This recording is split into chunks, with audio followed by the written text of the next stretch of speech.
Good evening, everyone. Welcome to the council meeting of July 23rd, 2024. We will begin tonight with our land acknowledgement statement. We would like to acknowledge the land on which we meet today. For thousands of years, it has been the traditional land of the Algonquin Nation. Today, this meeting place is still the home to many Indigenous people, and we are grateful to have the opportunity to live and work on this land. Thank you. Mayor Wren. Thank you, Madam Clerk. Good evening, everyone. Pleasure to call to order this regular meeting of Brockville City Council. We do have quorum in the room, although we have some empty seats. So we have regrets from Councillor Severson, Councillor Fullerton, and Councillor Calavas this evening, and Councillor Deary is joining us online. So thank you to all the staff who are present. We have President, and a delegation with us this evening. So thank you all for being here. A few remarks to begin our time together tonight. I'd like to begin by expressing condolences on behalf of City Council. Our most sincere condolences to our colleague, Councillor Fullerton, on the recent passing of her mother, Mrs. Christina Hogeveen. Our thoughts are certainly with Councillor Fullerton and all of her family, and her mom's private funeral took place today, hence she's with her family this evening where she should be. Our thoughts are with her. We have a major sporting event taking place in our community. It was a real pleasure last night to be there for the kickoff reception for the Ontario Senior Men's Amateur Golf Championship that's taking place this week at the Brockville Country Club.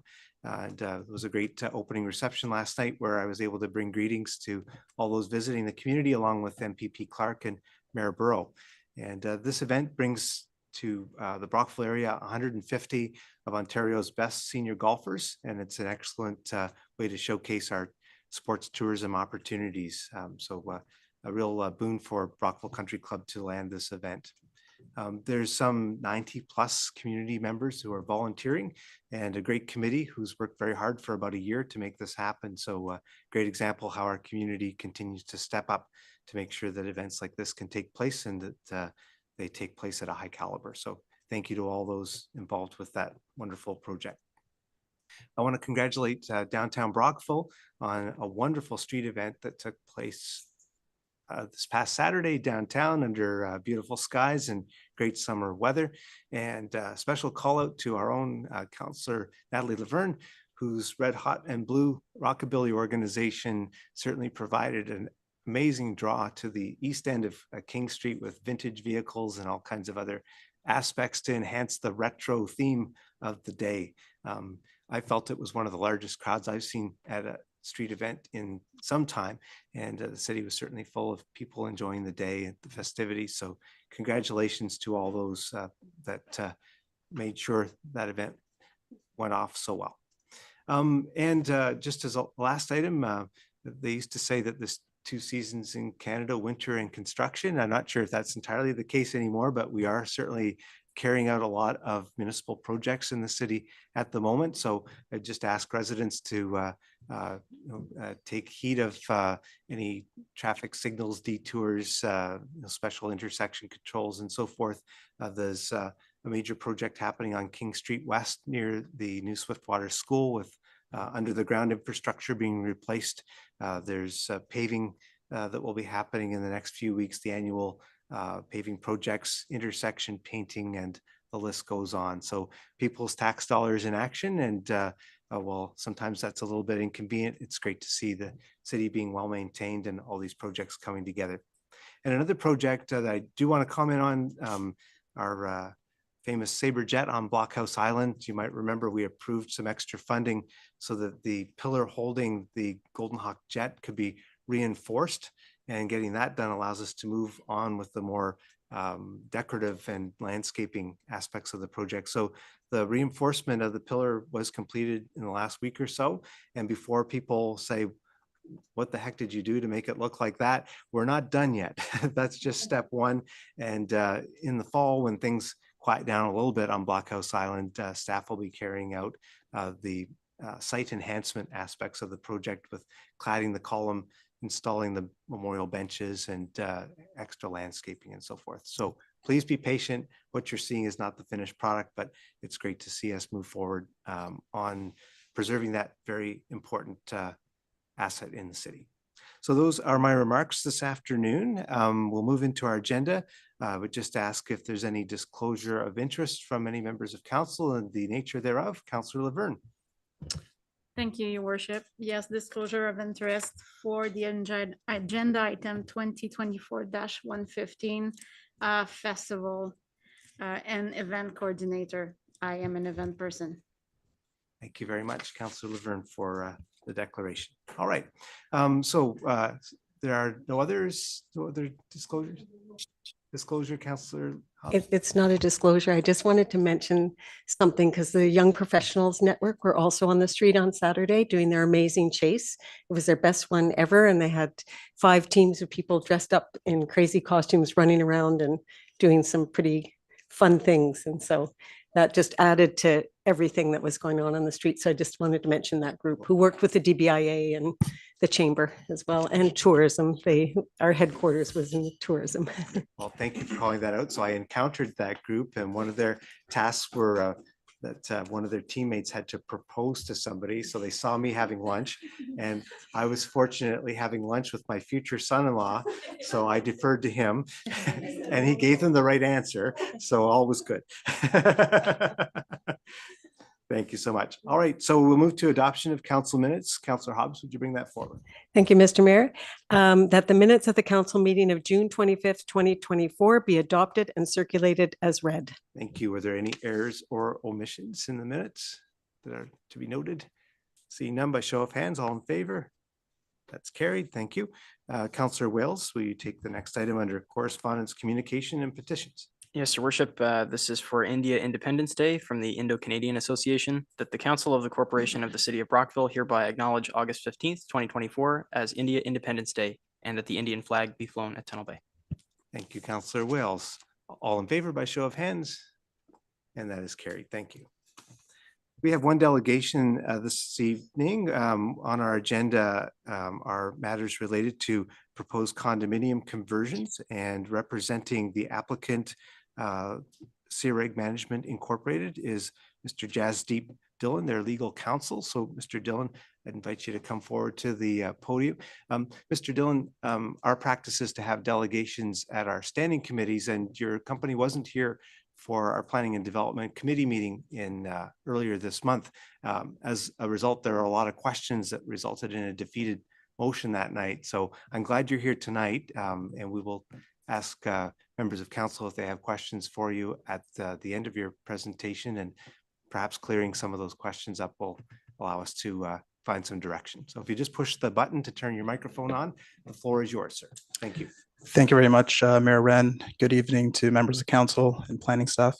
It's a pleasure to be here today, and happy to answer your questions and concerns about our proposal. I had the opportunity to speak with many councillors and Mayor Wren last week, so I'm hoping that a lot of the questions that you do have been answered, but me and my colleague Todd Slater are here today to answer questions on behalf of the applicant. Did you have any presentation to make, Mr. Dillon, or is it just here to answer questions? So I'll let Todd Slater make a brief presentation and remarks. He is our president of the CREG Management. Thank you. Mr. Slater, the floor is yours. He's taller than I am. Good evening, everyone, and thank you so much for allowing us to speak. Unfortunately, we were not here for your last meeting. We were here for the town hall originally. And one of the things that people ask me is, why do I do what I do? And so meaning, why do I buy buildings and why do I turn them into condominiums? You know, a lot of people have, I think, a misconception of what a condominium truly is, and it really represents ownership. So who can own the actual building or the units in the building? So when I first started this 15 years ago, and we fast forward to today, we are currently managing 3,000 units that we have done this process with in Ontario.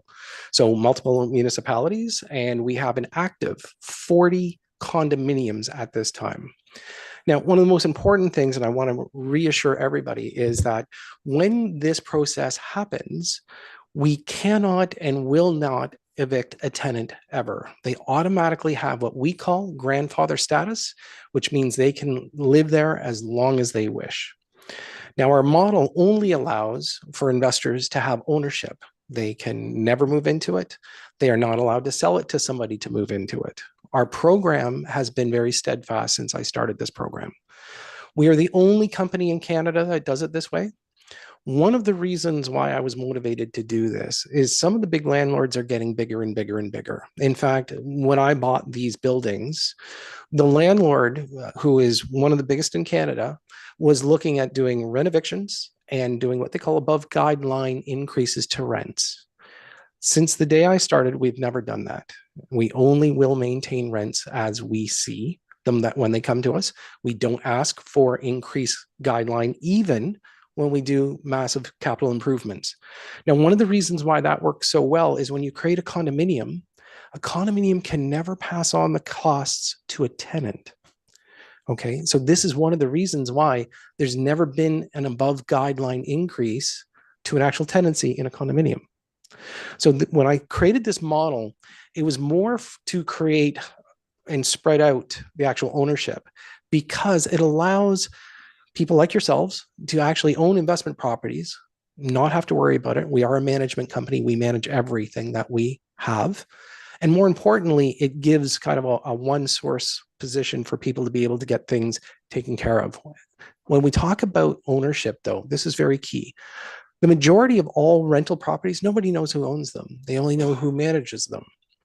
So when I say that the buildings that we're talking about at Balmoral and Cartier and Kensington, those were owned by one of the biggest landlords in Canada, but nobody would truly know other than the management company. So a lot of companies use third-party managers. We do not. We are our own management. In fact, I have one of our head managers here with me today. And so if there's issues that have to be rectified, we do it. Now, the incredible thing about creating a condominium, though, is there certain guidelines in the province of Ontario that we must follow. So we start off with a reserve fund study, engineer study. So it allows us to know what needs to be done over the next several years. If you are an apartment owner, meaning if one landlord owns all units, they don't have to meet the same requirements, unless, of course, there's an engineer defect that the city would note. So when I went out and found the Balmoral properties and the Cartier, I looked at that immediately and went, well, I really like, Brockville. And I'm not saying that just to make you, feel that I'm sucking up, because I'm not. I have properties all over Ontario. And I'm originally from Leamington, Ontario. And I don't know if anybody knows where Leamington is, but nice little small, community that had Heinz in it. But short of that, looking at Brockville has so much to offer, and you have a very good tenant base. And one of the most important things to us is always maintaining the tenancy. So when I do meet with people, I need to implore that you understand that we're not here to ever remove a tenant, and we're not allowed to. Now, we don't make applications unless we know we meet the criteria, which we have done in this case. There's certain criteria made that if we're going to do a condominium conversion, there's certain things that we have to meet. Okay. And we're not asking for any exception on those. In fact, we meet them exactly the way it is required. So for us, we want to turn around and make the buildings better. And by creating condominiums, it actually gives us the ability to do it. Now, during some of my meetings, I've even suggested that I would love to help build more affordable housing for you. Or if you have projects that you are looking for a partner in, we would do it. Again, I very much like your community. I think it's wonderful. And for us, we pick on certain communities and we continue to explore them. In North Bay, we are probably one of the biggest landlords. Not one person has ever been removed from their units since we started. We own some commercial buildings throughout Ontario as well, the same thing. Again, one of the most important things I think people have to understand is actually what we're truly doing is not to disrupt anybody's life. In fact, if we get your approval and everything moves forward, the tenants would never know, because who they pay their check to is still the management company who's managing it right now. So a tenant doesn't know technically who the owner is. Okay, they only know that it's their home. They don't want to leave it. And that's one of the things that we make a commitment to, not just because we're doing it, it's because we have to. Under the rules in Ontario, a grandfather tenancy cannot be broken. And we abide by that, and nor would I ever want to change it. So I thank you for your time tonight. And again, I hope that with Jasdeep being able to reach out to you, you understand our process a little bit more. We're not here to disrupt anybody's lives. We're actually here to enhance it and add a little bit more, I think, interest in Brockville, because our investor base, they go and spend money in places. They come by and they'll go to the local restaurant and say, hey, I just drove by my unit in the building that I own. It's kind of a neat thing. I have over 1,200 investors that do it, and every once in a while I get a call and they say, yeah, I drove by, we went up to North Bay, to take a look at our unit. It's really cool. What did you do? Oh, well, we went and had something to eat. So those are the kind of things that I think it's okay for people to want to be in Brockville and invest in it as well. Thank you very much. Thank you for your comments. I know I've got a couple of questions, but I will open it to members of council who'd like to speak with you this evening. Councillor Laverne, we'll start with you. Thank you, Your Worship, and through you.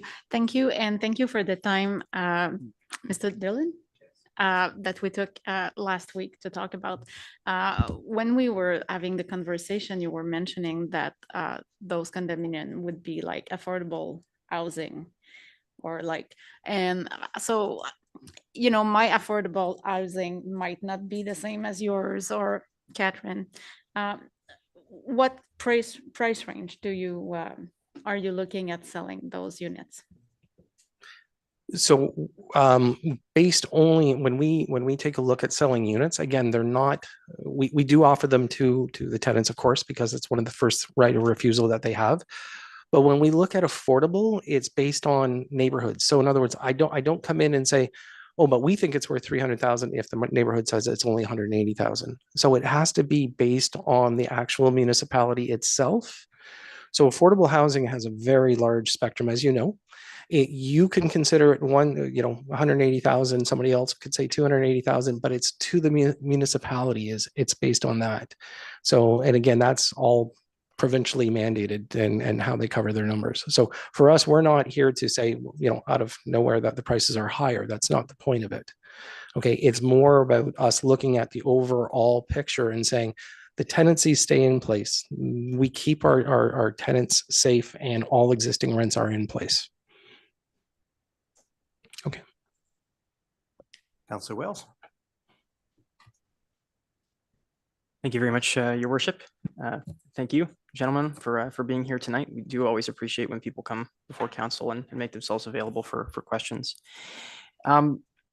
In all of the units that you have across the province, after the grandfathered tenant has left, have any of those units ever, been then from that point on actually used as a condo, and or have any of those units had their rents increased substantially after the grandfathered tenant has left? So that's a great question. So depending on the actual location, a lot of the rents that come into play would stay the same. Now, if there was a massive renovation done to a unit, for example, if somebody, let's say, lived there for 40 years and there was a massive renovation, it would go to what you would deem to be market rent there at that time. So we don't go above market, but it depends on what level the property would be taken to. Now, again, do people, if a grandfathered tenant leaves, will somebody else move in? They normally remain in tenancy. This is the thing. These buildings are structured for tenants. So the people that are going to be buying these units are not looking to move here. Okay, this is an investment avenue. And the way our program works, it's generational. So I can tell you that right now, I've got children that are buying units because their parents have owned units with us for 15 years. So the next generation's coming in. So we don't see a huge mix up. As far as owner occupied, I would say out of 3,000 units, you might have 5, and that's only because I would have been the one that owned the units at the time. And so somebody asked if they could buy it from me and they moved in. So it could be like a tenancy. So if one of our tenants here decided to buy their unit, then technically they're what you would call owner occupied, but they don't have to kick themselves out. Yeah. Thank you. A follow-up, Your Worship. Please. So that does actually lead into my second question, which is about your business model. I think that's one of the reasons that there's a lot of questions, I think, from people in the community. It's And as you mentioned, it's different from the business model of most other landlords in the province. So I just wonder if you could briefly explain, you've already done a great job of explaining sort of the mission and your vision for the organization, but if you could briefly explain why it might be attractive to investors to own a condominium specifically, as opposed to, buying shares in your corporation or some other model. That's a great question, by the way, and you're not the first person to ask me this. So I'm going to ask you a question, okay, if you don't mind. If you could buy a share of Microsoft, or if you could see something that's tangible that you could touch across the street that's brick and mortar, which one would you think you feel safer with? Is it 1995? But you understand, because there are, in all fairness, I don't know how many of you own your homes. Okay. But there are people that look at real estate and understand the long term of real estate. Okay. This is not a get rich scenario. Okay. So buying stock in a company, and you can't buy any stock in my company, by the way. Okay. I'm the only owner. Okay. I don't turn around and offer you shares to buy. How you buy a share is you buy a unit, and it's brick and mortar. And this approach, I think, makes a lot more sense for Canadians, for people in Ontario, because we need to support this, because the wrecking ball comes in. Okay. And I've seen it in Toronto, and I deal with some of the bigger landlords, and they see the old buildings and they decide that real estate's a lot better if we turn around and knocked it all down and go up. Well, some people would take a look at Balmoral and say, hey, look, you know what? We could put some big towers there. Now, you may not allow it here, but I can tell you there are municipalities that do. And I'm not a fan of the wrecking ball. Okay. I never have been. My first office was built in 1865. I renovated it, and I still have the old wood beams and brick in it. So for me, the idea behind the concept, and everybody, and look, I only have 1,200 investors. I've been doing this for 15 years. The truth is that they all believe the same thing. They believe in brick and mortar. They believe in tenancy. They believe in just owning something long term. They're not here to get rich. They have the ability of putting a mortgage on it. It pays itself down. When they want some money, they just refinance it. They can take it out. It's like we can do with our own home. So I didn't really make something new. I just simplified it for people. What I did was I simplified the fact that, condominium, and again, it's almost a bad word because people don't truly understand what the word condominium means.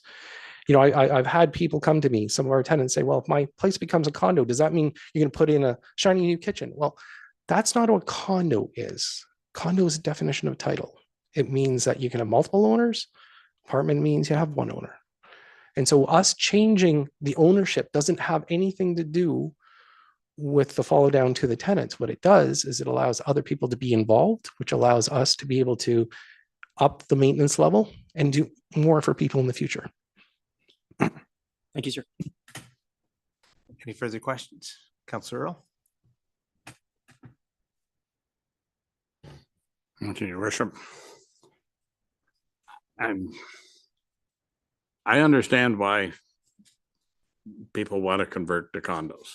I have condos, and I understand the restrictions, and I rent them, and yeah, I certainly understand the ramifications of the Landlord Tenant Act now, and whether or not you can recoup an investment or not. I've had condominiums in 3 countries. So I'm not totally inexperienced with it, but I don't understand your model. I have a really difficult time finding how, and some of your buildings are in need of some repairs. I don't think anyone would deny that. You had a bunch of tenants that showed up at the public meeting and gave quite a list of elevators and roofs and doors and windows and carpets. But what I don't understand is if you guarantee tenancy to someone, and you guarantee, in other words, that they won't be kicked out, and then you talk about doing improvements to them, and when you go into the Condominium Act, and you have to do things like the reserve fund and so on, that requires not only the cash you put down to buy a condo, but you need cash to put into a reserve fund. And you're aware of all that type of stuff. And, you know, when something is needed in the condo and there's no money in the reserve fund, it goes to special assessments. So I understand why that you would not want to be a landlord in Ontario. I get that 150%. I just don't understand your model, how it changes it, because when I see the things that I know have to go with a condo, I'm afraid I just don't understand your business model.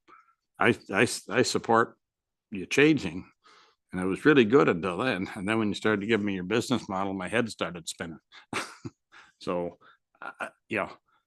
so how do you make money magically appear to do repairs without charging anybody, I guess is the question that I would have.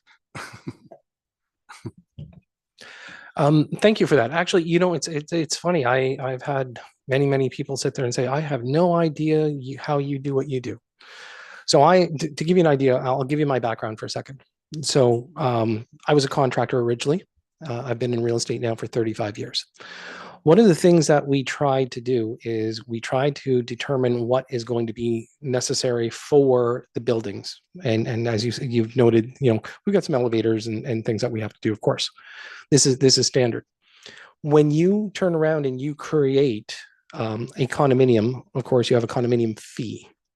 When you have individual titled units, it's actually less expensive for an investor to own one unit than it is for me to have a mortgage on 50 of them, because one is deemed a commercial, one is deemed residential.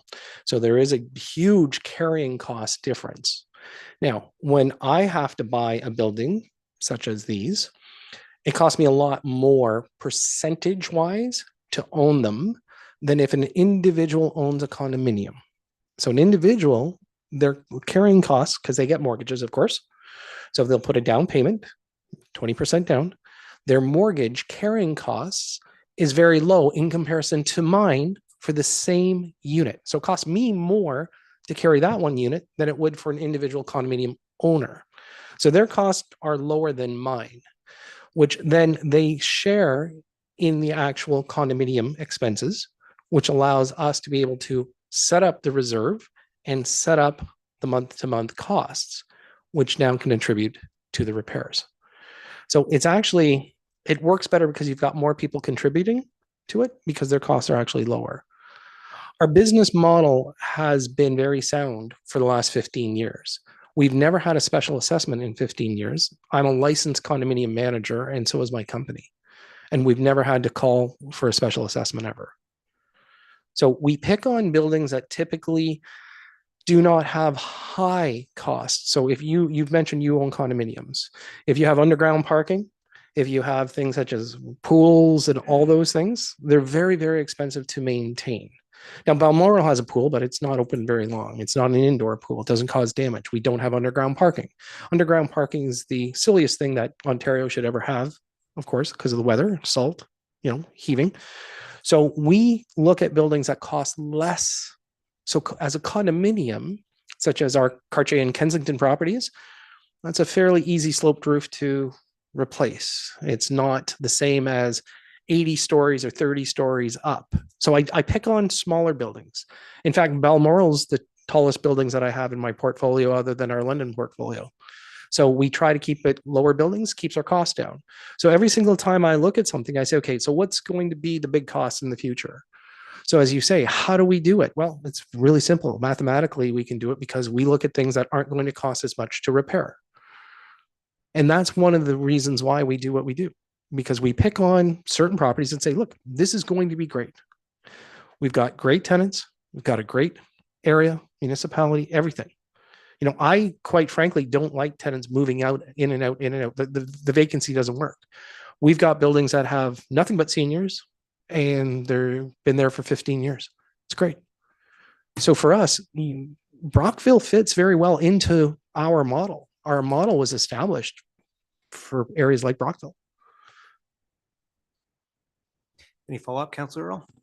Your microphone's not on. Hey, but it sounds like it only works if you reside in the condo and that, your Sorry, you the said you reside, meaning the owner the resides? owner resides in the No, condo. never. Because Never. he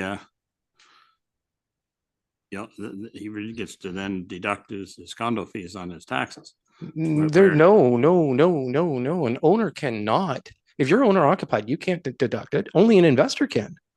Only an investor can deduct. That's true. I Okay. apologize. So an investor is the only person that can take advantage of deducting property tax, condominium fees, my fees, any repair fees.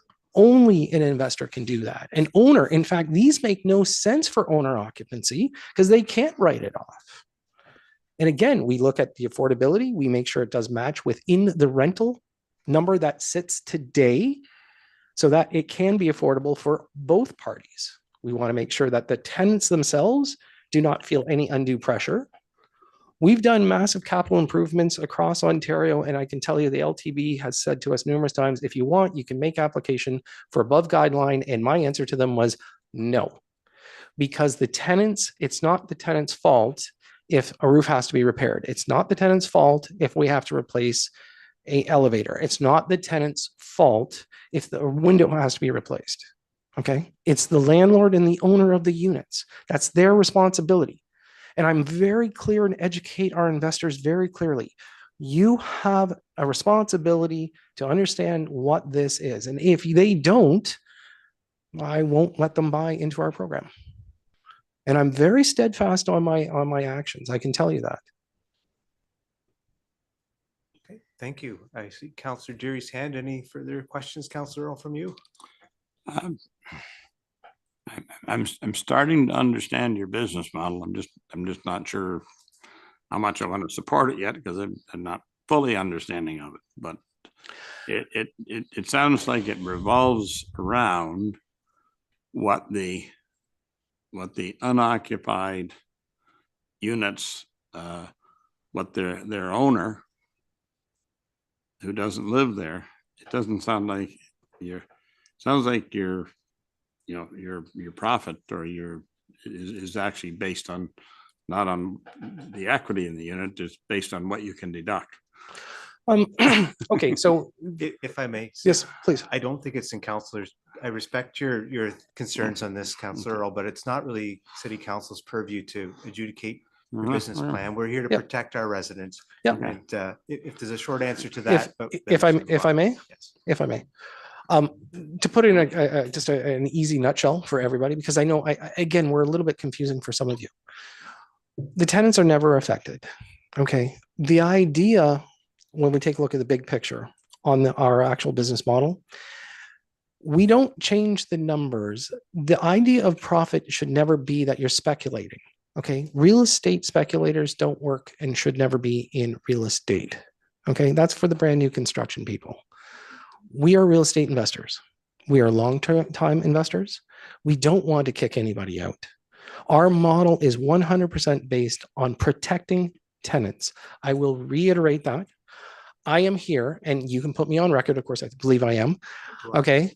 Mr. Mayor, I can promise you not one tenant in any of my buildings will ever be evicted because somebody's going to move in on top of them.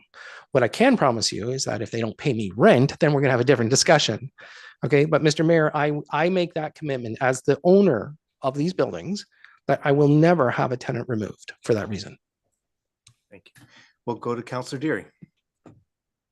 Who is Thank joining- you. And yeah, I can hear everything here. And I appreciate a lot of the explanations. And I did have some similar questions that I realize aren't necessarily as relevant to this discussion about the model itself. But my concern was, as you pointed out, is with the current tenants. And, just because when I read your package, on one hand, it was saying that there can't be any owner occupied, but on the same breath, you said that if a tenant decides that they want to purchase it, they could purchase it and just not kick themselves out or remove themselves. So is that, did I misunderstand that, or is that exactly what you said?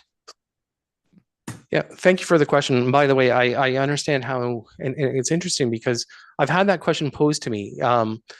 When we say it can't be owner occupied, what we're actually saying is it can't be investor owned and occupied, and it can't be sold to the open public.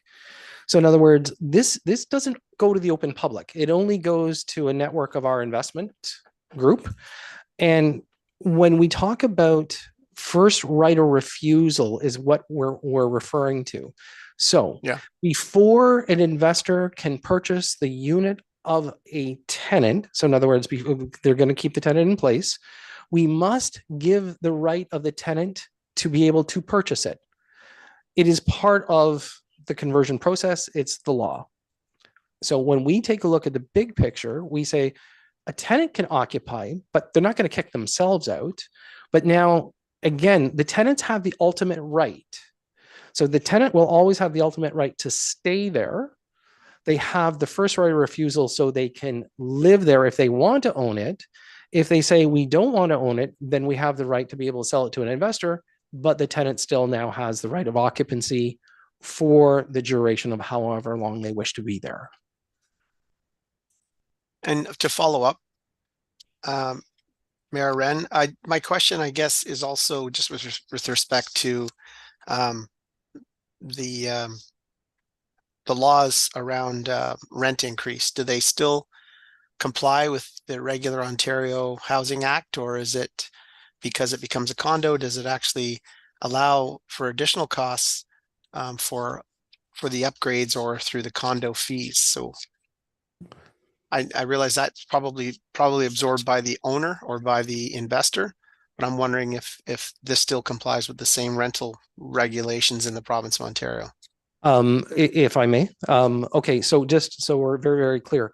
The LTB and the rental requirements of Ontario has nothing to do with a condominium. So a condominium is a standalone titled ownership and it has no bearing with the LTB or tenancy in Ontario. Tenants are only allowed in pre-2018. They give us an annualized rate, as you know, that we're allowed to increase rents just to cover excess costs. 2.5% will be in 2025. That is standard throughout the entire province for all rental properties. But if a condominium has a special assessment, it has no reflection on rents. It doesn't matter if it's a condominium or an apartment. It's not allowed to be passed on. What's unique about a condominium is that if there was an increase in the actual condominium fees, it cannot be passed on to the tenant under a special assessment act. So this is where the tenants actually gain protection when it comes down to excess repairs in a building. A standalone apartment landlord is permitted to make that application for above guideline, but it cannot happen during a condominium because it's based on the condominium fee, and that is not permitted to be transferable to the tenant. So when these become condominiums, a tenant does not have to worry about the condominium fee ever, doesn't change. Same as property tax. If property taxes go up, no relevancy to the tenancy.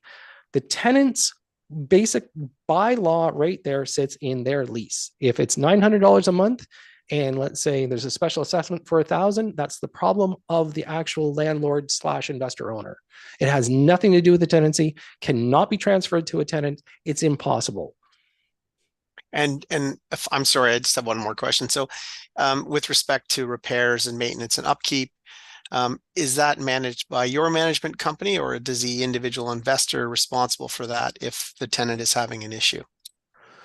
The actual individual investor hires CIREG management. It's part of the management agreement. It's the only thing that they're allowed to be permitted to, because one of the things is that most landlords aren't aware of the rules and regulations of dealing with tenancies, the proper 24-hour notice, making sure that everything is done properly throughout the process. So we insist on the management arm of it. And we've never in 15 years ever had an investor that did not want us to manage the unit. I'm guessing that there aren't too many other options for them, correct? Well, you could ask somebody from Toronto to come down and fix a leaky toilet here. Typically, they're not going to want to do it. And in most cases, third-party management doesn't necessarily work. So again, it's one of those control arms that we use because we also don't want the tenancies to be disrupted. Thank you. Appreciate that. Thanks, Councillor Deary. Councillor Hobbs. Thanks, Your Worship. I was formerly on Ottawa City Council and on the planning committee there. And I know in most cases when a new building was built for apartments, they were registered as condominiums because it's very hard to do it after, as you are experiencing. And that would be really transparent to the tenants that would be booked and living in those condominiums. And that's what, based on what Councillor Deary just said, that's what I understand from your business model. The tenants would not know any different than what they experience today. Is that correct? 100%. They won't know any difference. You know, you would mention about could people buy stock in my company? I could have 100 partners right now that own these buildings, but nobody would know. Well, that's basically what a condominium is 100 partners in a building.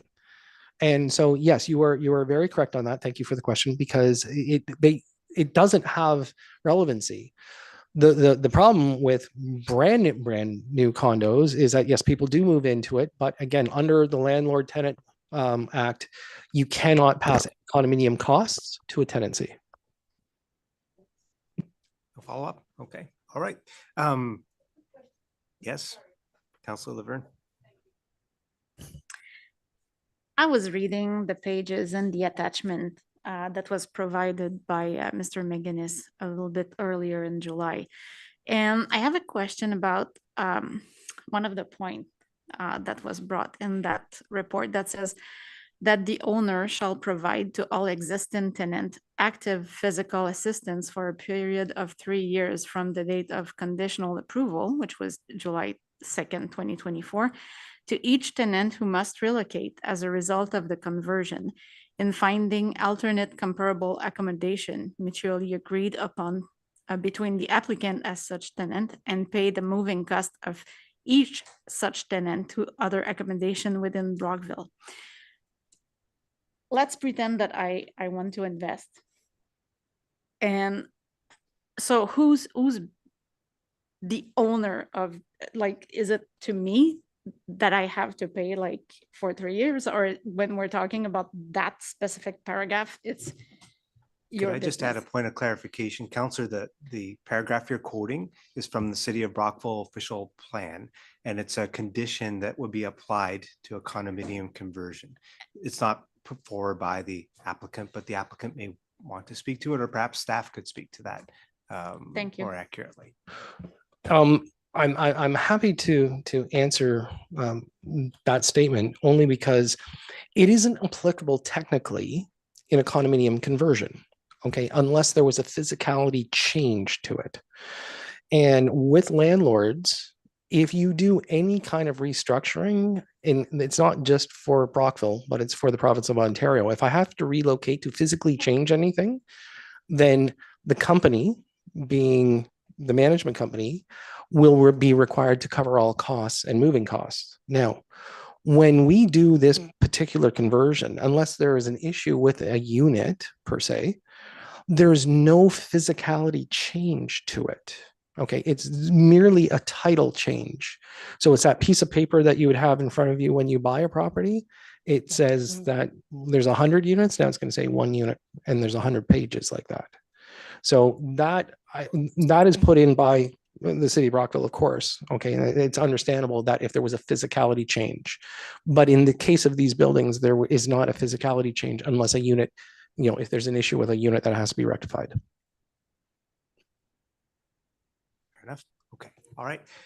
We won't keep you at the podium too much longer. Most of the questions that I had in my mind have been covered, but I do just have a couple of things.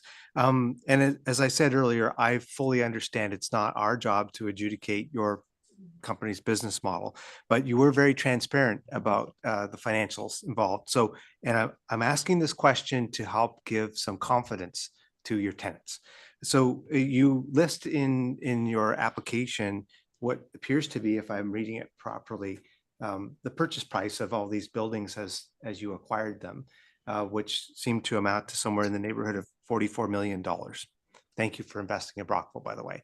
And if I do the math on you selling the units at the median value that you suggest in your business plan, that obviously provides quite a margin above 44 million. But we know that you'll have all kinds of requirements. You've got to bring in an engineer. We've got to see the buildings brought up to certain standards. Reserve funds need to be established.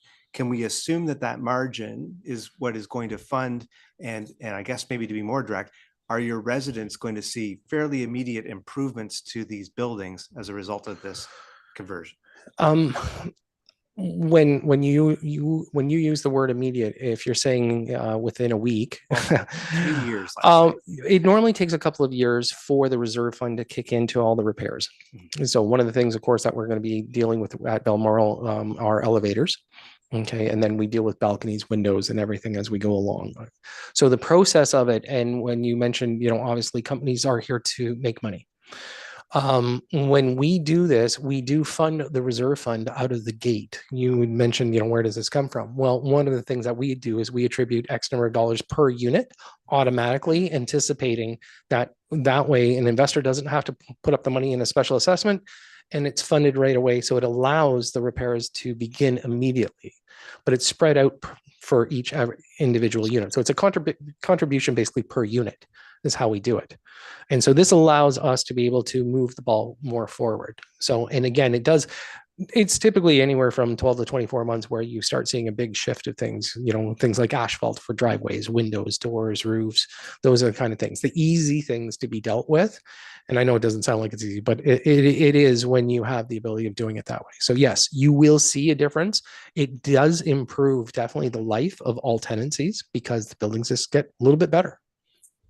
Thank you very much for clarifying that, because my big issues were making sure the tenants were protected and making sure that the proceeds of this whole exercise would in some way benefit those tenants. So thank you. I think I'm seeing and for clarity, we try to use a lot of the local trades, okay, and a lot of the local companies. We don't bring in people from other areas. I try to work with everybody that are going to be living in Brockville.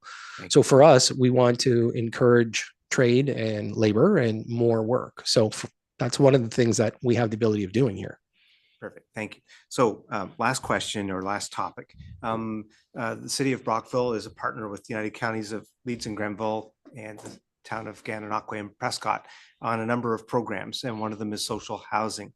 And I represent our city on the Joint Services Committee to manage all those programs. In one of your submissions to council, you included the following statement. It says contribution by CIRIG towards community housing. CIRIG recognizes the need and importance to contribute or provide assistance with the underlying need and importance of affordable rental housing within Brockville. The applicant has expressed a willingness to enter into discussion in providing a fixed agreed upon number of rental housing to the municipality and or community housing corporation at a rental rate considered and identified to be below affordable rents. So I had a discussion with the director of Housing and Social Services earlier today. We desperately need more RGI units, more subsidized housing in our community. We've got something like 300 to 500 people on multi-year waiting lists for these units. So you've made this statement, and it would behoove me to take advantage of you making that statement. And I think through motion later, we would probably like to direct staff to be speaking with you about doing just that. But can you tell me what that might look like?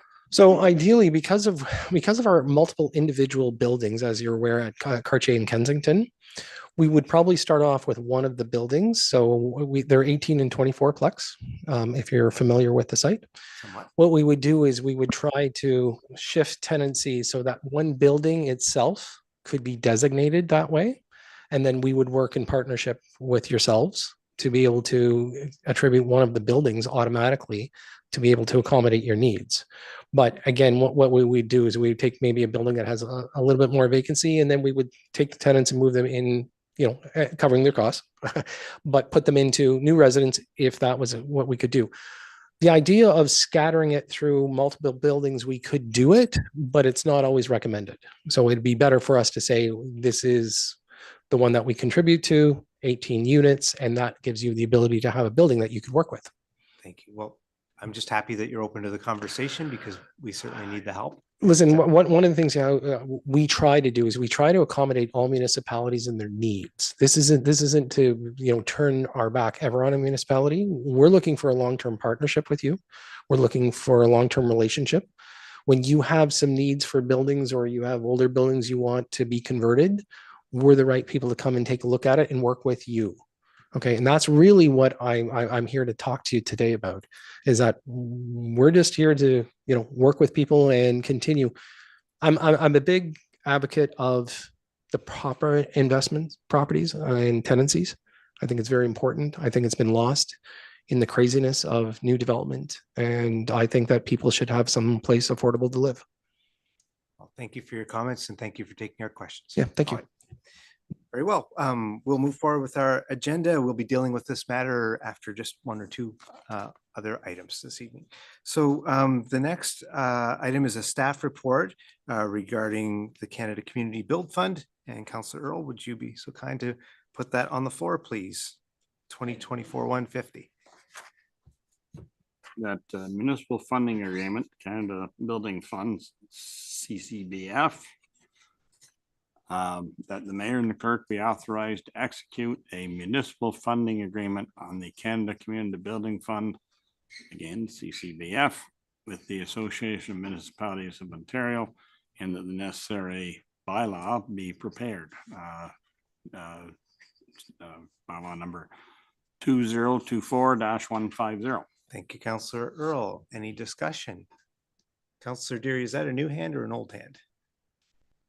That's an old hand. I forgot to take it down. My apologies, Mayor. Right. So do I not have to get in line to speak to this item and ask some questions? Nobody else has anything on this? All right. All right. Away we go. Ms. Ferguson is here and I'm wondering if she could just comment, and I apologize, don't need to the dollar and I don't mean to put you on the spot, but this is a regular revenue stream for the city of Brockville and all municipalities, or many municipalities. And in 2024, our allotment from the Canada Community Build Fund is $1,390,659. Ms. Ferguson, my question to you is, since pre-COVID times when construction prices started going, quite high, has this amount increased very much since the pre-COVID days in your recollection?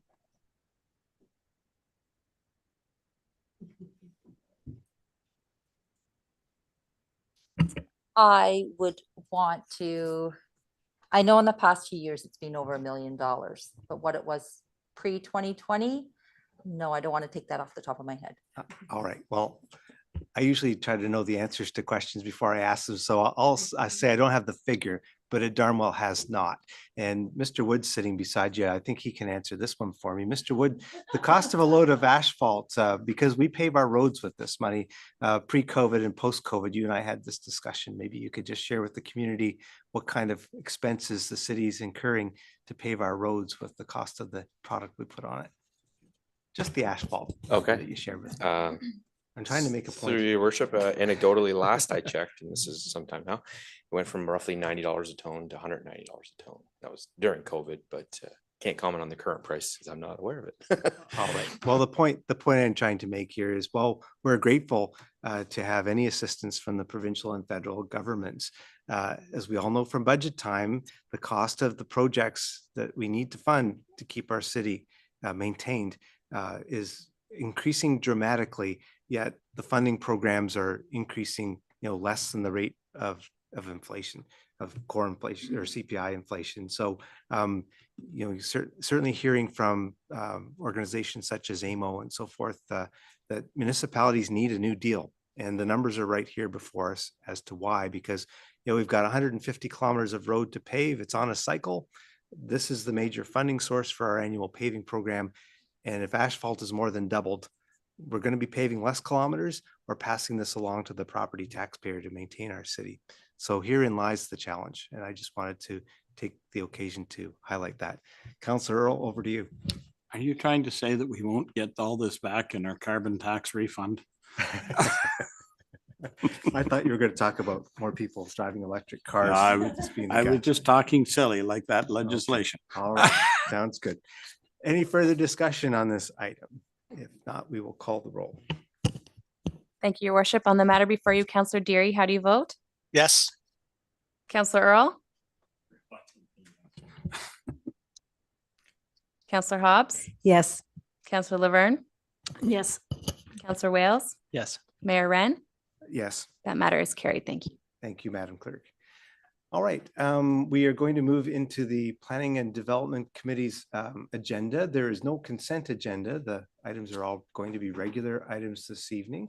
And Councillor Wales, you chaired the last meeting. Councillor Calavas, the chair, isn't here. So, oh, I'm sorry, maybe it was assigned already, was it? Yes, Councillor Wales will ask you to bring forward the first item. Thank you, Your Worship. Item 2024-135 is the renaming of a street in Sterling Meadows, that the previously endorsed name of Booth Street within Sterling Meadows subdivision be renamed to Turner Drive and endorsed. Thank you, Councillor Wales. Any discussion? Councillor Hobbs? Thanks, Your Worship. I was just wondering, I know that Mr. Turner was a pharmacist in the 1800s or whatever, but when you have a list of all the names that are available, have all of those been vetted to make sure that there aren't any problems with naming it after a person? Or how does that end up? Through Your Worship, to Councillor Hobbs, a list was brought in 1999 to council from Heritage Brockville. So all those names were presented and all the history on each name was presented. So council selected that list or accepted that list at that time. Perfect. Thank you very much. Any further discussion? All right, we'll call the roll. Thank you, Mayor Ren. On the matter before you, Counselor Deary, how do you vote? Yes. Counselor Earl?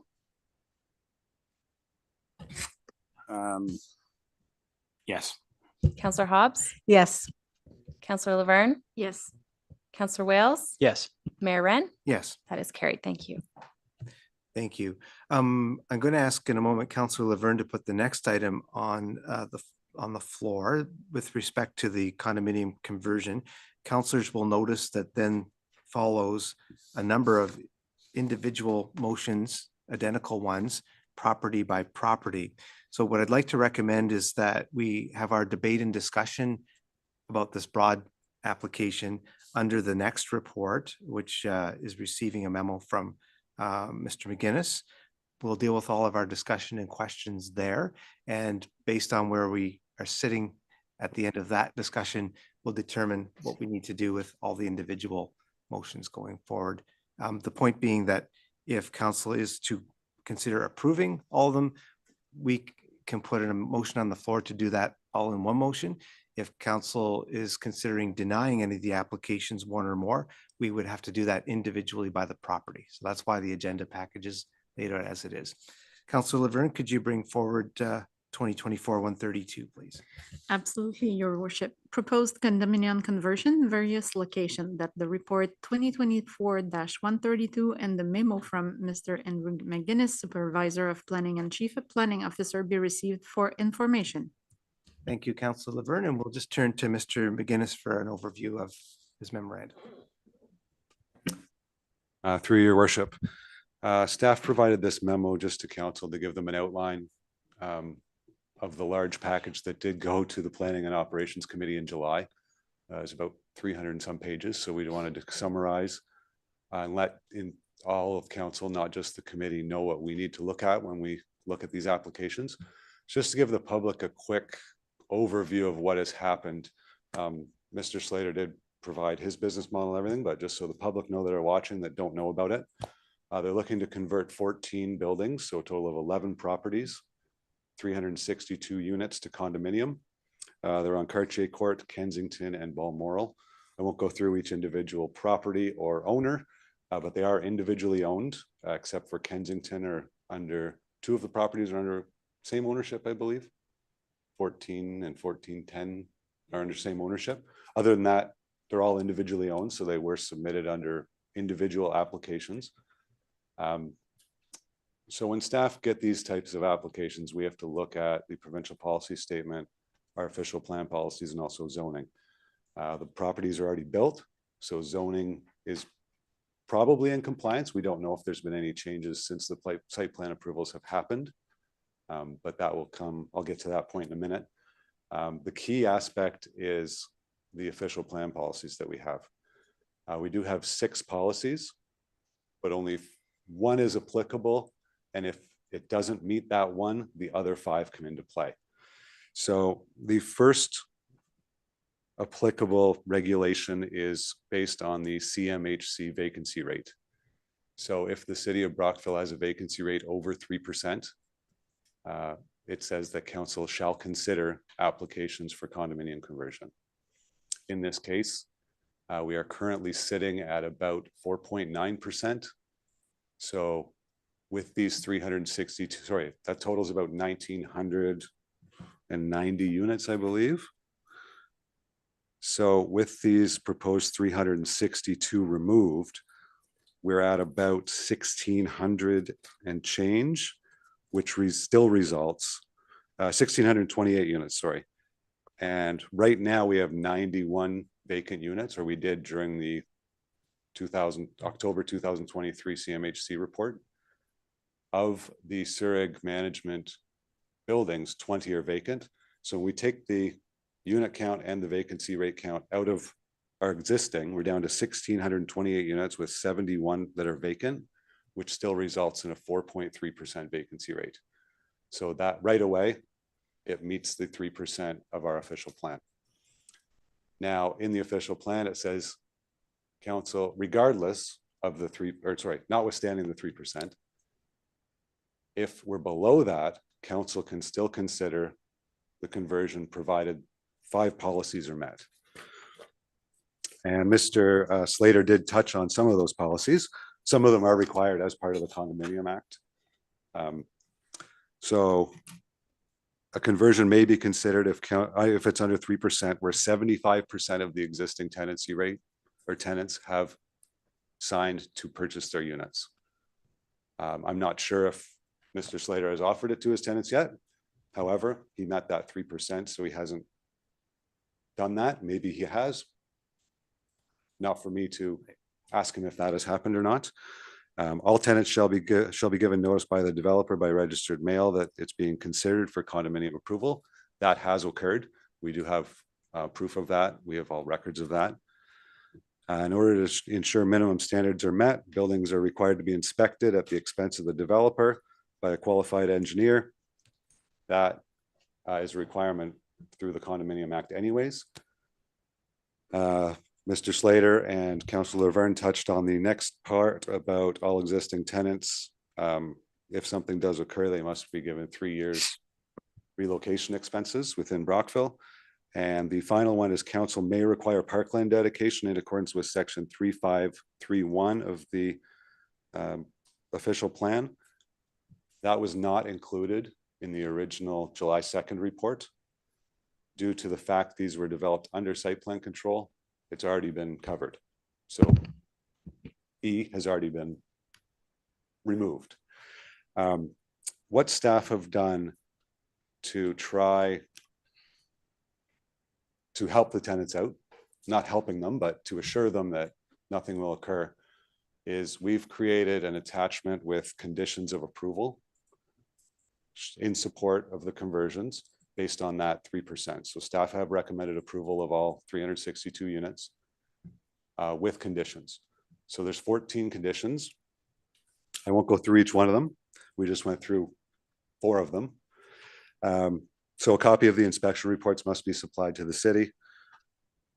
Any minor changes that are required. So if there have been improvements to the properties that the city are unaware of, we need new site plan control not applications, but amendments to bring those items that are registered on title up to par to ensure that they do meet zoning. If they don't, then council will get to hear amendments from each individual property to bring them into conformity with the zoning bylaw.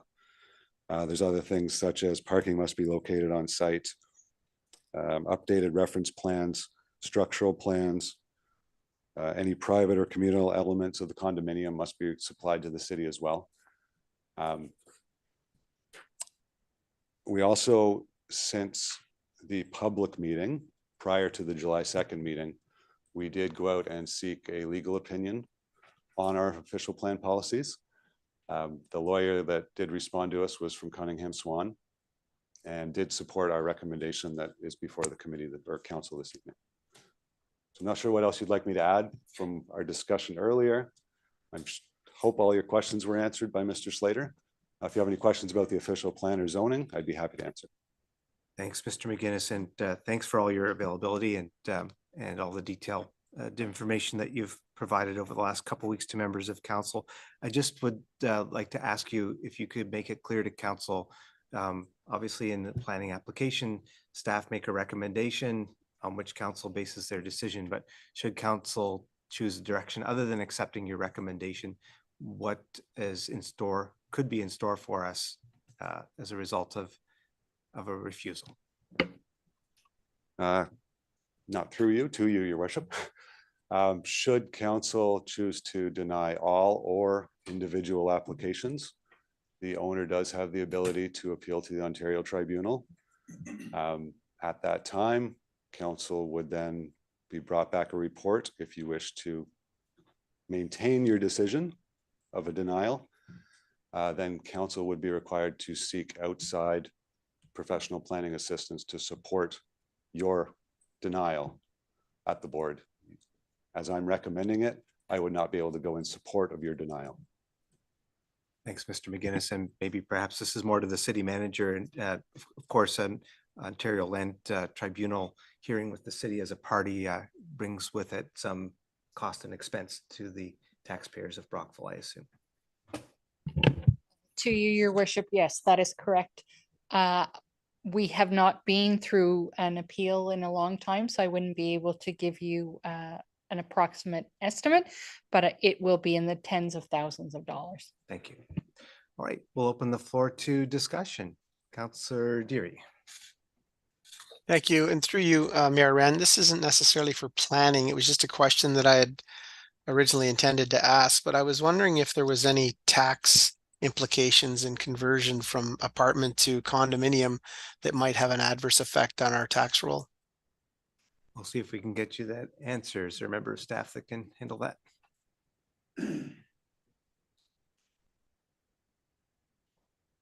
Ms. Ferguson's going to speak I'd to it. say we'd have to come back with that. You have to come To back be with sure, that.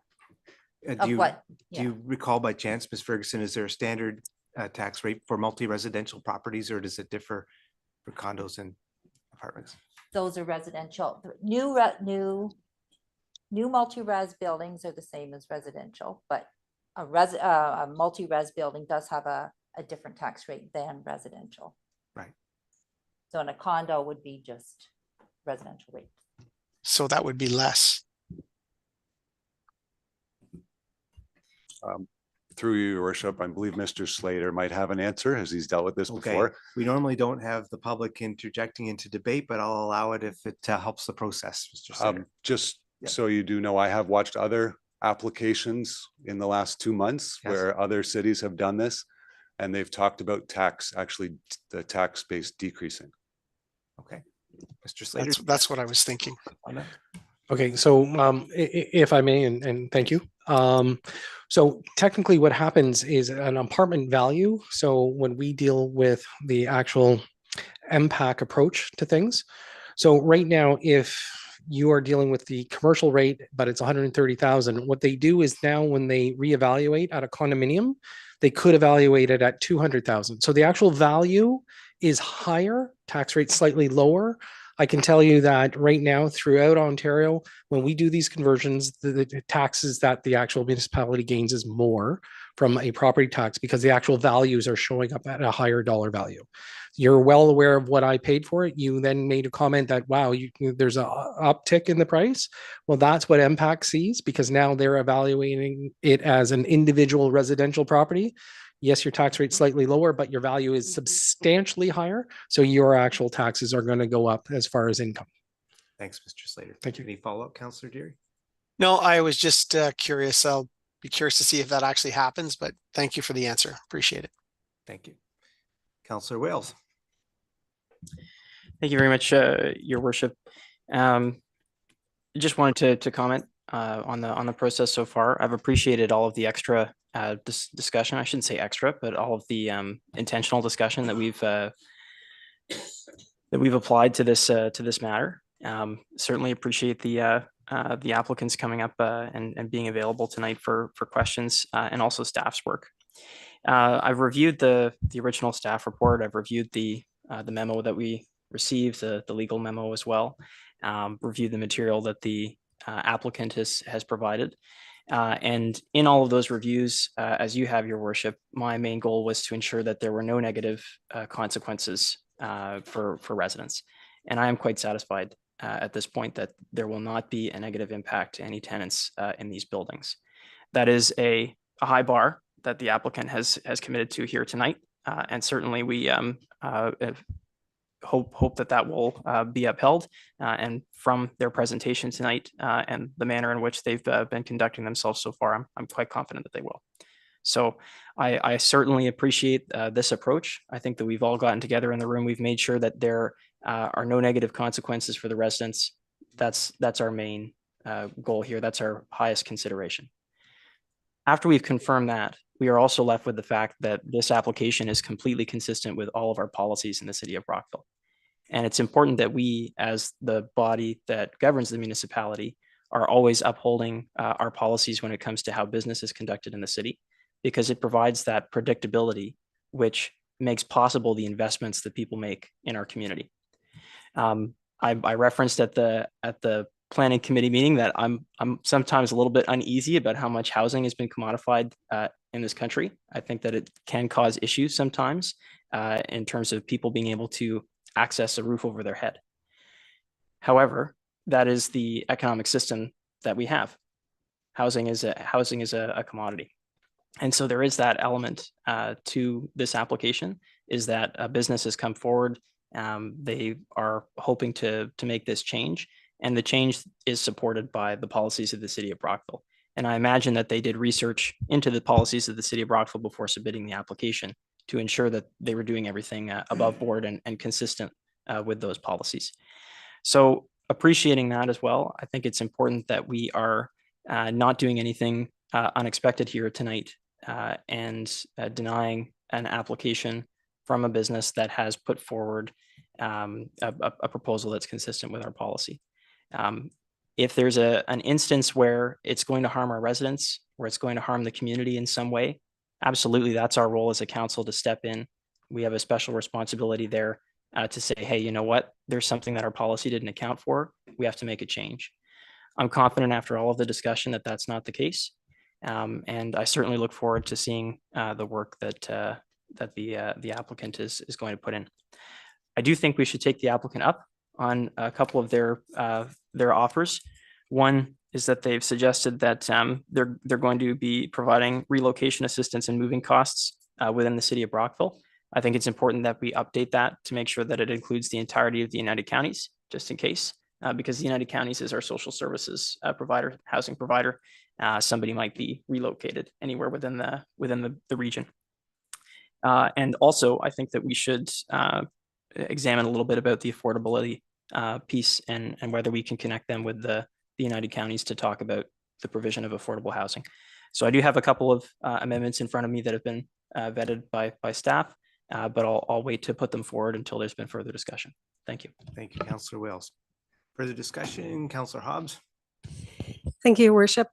And yeah, I just want to reiterate what everybody has said. We have a concern about tenants that are existing there. And as stressful and frightening as it is when a change happens, I think it's really important that we recognize that the scope of this company. And if things weren't going well every time they took over a building, that would be all over the internet, and it is not. So, you know, you can Google it and you won't find a complaint. So I feel a high level of confidence in what tenants could expect, but I do understand it's frightening to change. But I think too, for us, we have a responsibility to everybody in the city and to end up at a tribunal where we would surely not prevail, because our only reasons would be we don't trust it, or we don't believe it, or we don't understand it. It's not a planning defense. And to try and find a planner that can defend something against our own municipal policies and official plan, I think would be extremely difficult and not in our best interest for our community. And so I will be supporting all of this tonight and watching in the future to make sure that the tenants will be properly taken care of. Thank you. Thank you, Councillor Hobbs. Further discussion from members of council? Right. Well, if I may, as chair, just add a couple of comments before we vote on this particular motion. As anyone who was at the standing committee meeting knows, I did not support the motion at standing committee because my concern was for the affected residents of this development, of these developments, and whether it was because of lack of time or just needing more time and more clarity to absorb and understand the information we were provided. We only had 2 or 3 days between the agenda package being received and that meeting. But after spending time and speaking to people quite knowledgeable about the protections in place for tenants in the province of Ontario, it's very clear that the province envisioned that these situations could arise. And it's very clear that the province intended to make sure that tenants were 100% protected in the case of a condominium conversion. And if you read Section 51 of the Residential Tenancy Act, it's extremely clear that the province wanted to ensure that residents of rental properties were fully protected and would not have to worry about losing their place of residence or cost increases on a condo conversion. So that box is checked for me that the residents of these buildings do not have to worry about having a place to live when this is said and done. And then as I reflected on the engineering reports required and the fact that these are older buildings that require upgrades, it does seem clear that the proceeds of this whole transaction will in some way benefit the residents by getting those new elevators maybe sooner than they would have happened and so forth. So I would hope, and the applicant is here listening to my remarks, that will be the case, and that the residents that they are now entrusted with in this project will see some benefit and some improvement to the facilities that they're living in. So on that basis, after a lot of reflection and a lot of discussion, I feel prepared, knowing the alternatives available to us, I feel prepared to get behind this tonight. I do think that our policy and our official plan never envisioned this. I think when you read that policy, it probably was written thinking that a building, may experience this, and it may have been tenant driven, where the tenants wanted to take over ownership. I don't think our policy envisioned that a whole swath of rental apartment buildings in one fell swoop would be converted. So I feel that council needs to look at that at some point in time. And I wonder that the province doesn't need to look at it as well, because if the province had some standards and mechanisms in place to deal with a mass conversion, we would feel that this process had some provincial oversight and some guidelines in place, which today don't exist from my knowledge. So those are my comments. And with that, Councillor Earl, normally the chair gets the last word, but I will recognize your hand since you haven't spoken yet. I support converting apartments to condos because in many cases, the apartments, and we've seen them, they've fallen into disrepair. And I think some of them, for where I'd want to live, they don't meet my standards. And this looks like a potential way to upgrade them and to livable standards. I admit I do not fully comprehend the ins and outs, and I do see some pitfalls in the legislation as it currently exists, and frankly it makes me very nervous. My initial thought was I was just going to abstain on it because I didn't understand it well enough, and it would take me quite a while to understand it, and it would probably still go ahead if I abstained. But upon reflecting, I think sometimes there's a point where any action is better than no action. And this might well be one of those cases, because for anybody that has had the opportunity to, to visit some of these apartments, whether it's being in campaigning or whether call for complaints or something else, something needs to be done. So, and I believe if I abstained, it would slow down the process of something being done. And I want to see something done up there. I want to see them more habitable. I don't completely understand the methodology, but I guess that's in this particular planning act that the finances, I guess you could put it kind of simply, they're none of my business. So I will vote in support of it, but I can tell you I will be learning more about this process before the next application comes to council. So that would be my comment. I'm glad you put your hand up, Councillor. Thank you. Councillor Laverne. I really did appreciate the conversation with you gentlemen tonight, and I'm still a little bit, normally I'm the let's go for it, and today I'm a little bit like, so I hope it's going to be for the benefit of the resident and investors, but the resident. And I don't know if Councillor Derry is going to be leaning that way as well, but I almost feel that we can almost regroup everything together. My comment.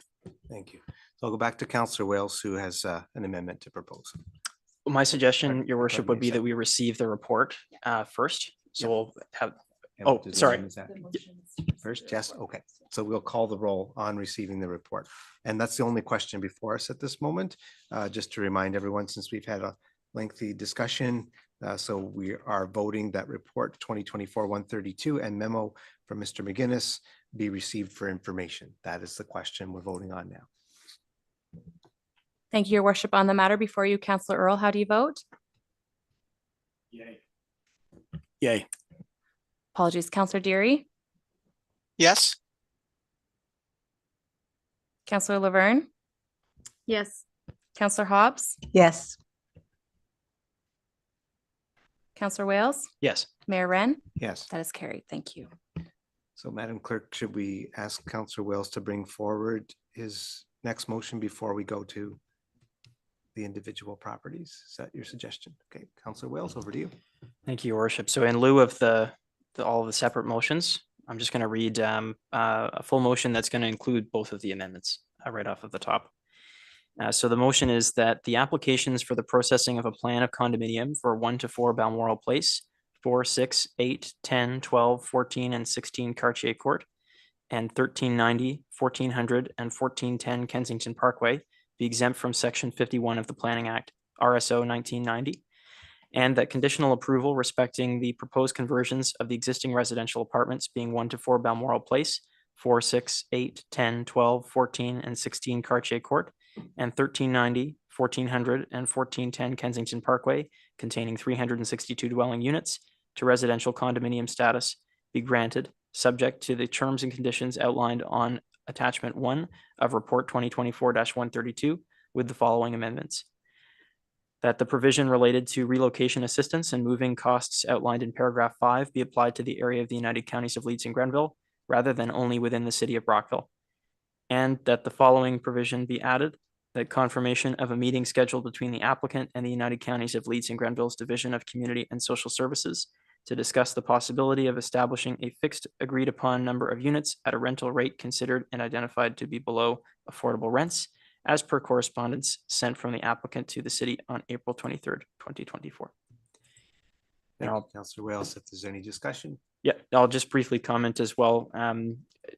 Just to reiterate, if we were talking about actually removing 362 rental units from the rental stock in the community, I think we might be having a different conversation because of the context here, where there's a, which again, I think is why we had so many comments and discussions about the business model, that these units will actually be maintained for rentals. I think that's why we've had a different discussion here tonight. So again, that's why I'm comfortable putting forward all of the motions in one to submit them for approval. Thank you. Thank you. Are there any, is there any discussion on the amendments? All right, seeing none, we'll call the roll. Thank you, Your Worship. On the matter before you, Councillor Deary, how do you vote? Yes. Councillor Earl, Yes. Councillor Hobbs, Yes. Councillor Laverne, Yes. Councillor Wales, Yes. Mayor Ren. Yes, That is carried. Thank you. thank you all. Gentlemen, take care of our residents. Thank you. All right, we will now move to the general committee, which is a consent agenda. Councillor Fullerton is not with us. Did you have a comment, Councillor Laverne, or are you going to take the? Well, could agenda. it be, could the number 4 festival and events coordinator be removed? Oh, yes, of So I course. can be Yes, part of yes. the Thank conversation you. of the other one? That was a while ago, so thanks for reminding me. So, Councillor Hobbs, you're on that committee, so could you fill in Councillor Fullerton's role tonight and take this agenda, call for any removal of items and then assign the items that are left? On the consent agenda for the general committee, are there any items to be removed? Okay, so we'll move number 4 from the consent, and Any others? any others? All right. So And so we'll remove 4. We'll deal with that after the rest of the agenda. So if you would like to assign any members to, in fact, they may be assigned already, are they? No. I'll leave it to you to divide up the list. There's quite a few.